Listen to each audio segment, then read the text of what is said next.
Editorial, as usual, by Jeffrey O. Brown. Jeffrey O. Brown, Ph.D., is the Associate Editor of Ministry. January 2025. Wildfires in Los Angeles. My wife, Patty Jean, and I were in California. The headline that caught my attention declared that just a mile or two from where fires were raging, people were shopping as usual, going to restaurants as normal, and going on with their regular lives. My first thought was about the Bible text that said, quote, "Before the great flood, everyone was carrying on as usual, having a good time. They knew nothing until the flood hit and swept everything away. So stay awake, alert. You have no idea what day your master will show up." End quote.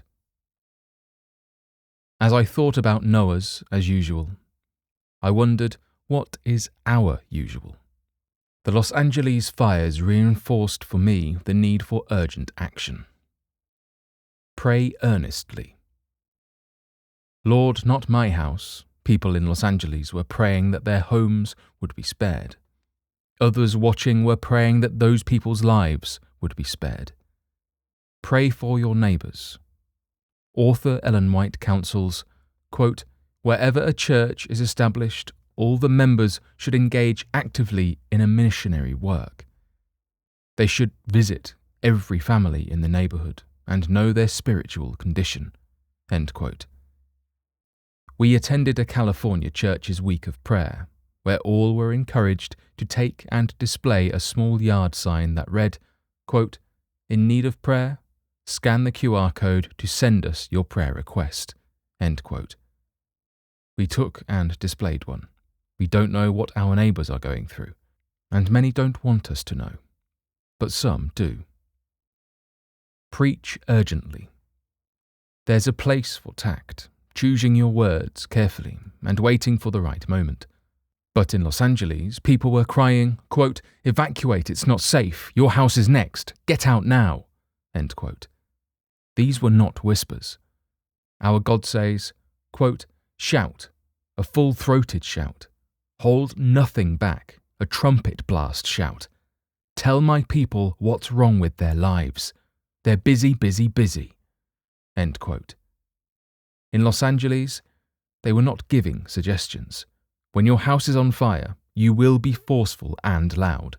The Bible's last book says it like this, quote, "I saw another angel soaring in middle heaven. We had an eternal message to preach to all who were still on earth, every nation and tribe, every tongue and people. He preached in a loud voice. Fear God and give him glory. His hour of judgment has come." End quote. Practice constantly. Our Maryland church was in the middle of a 40-day prayer and fast when ADRA reached out for help for the Los Angeles communities. Patty Jean and I sent money immediately, especially since we were practicing the biblical fast. What is the biblical fast? Quote, "This is the kind of fast day I'm after, to break the chains of injustice. What I'm interested in seeing you do is sharing your food with the hungry, inviting the homeless poor into your homes, putting clothes on the shivering ill-clad, being available to your own families. Then when you pray, God will answer. You'll be known as those who can fix anything, restore old ruins, rebuild and renovate, make the community livable again." End quote. It is said that there were identical twins, one a pastor, the other a physician. When asked how people could tell them apart, their parents said, quote, "One preaches, the other practices."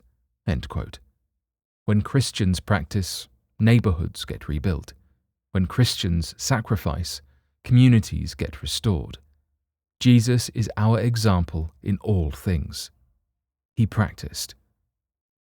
Quote, "Jesus worked to relieve every case of suffering that he saw. He had little money to give, but he often denied himself of food in order to relieve those who appeared more needy than he." End quote. As I was reflecting on the people in Noah's day, and those Los Angeles residents going about as usual, I came across Genesis chapter 5, verse 24. Quote, Enoch walked steadily with God, and then one day he was simply gone. God took him. End quote. Then it dawned on me. A steady daily relationship with God was Enoch's as usual. So maybe there's nothing wrong with going about our lives as usual, even if we meet a sudden end. Maybe it just depends on what your as usual is. For bibliographical and biblical references on this article and for much more content for pastors and church leaders, please visit ministrymagazine.org.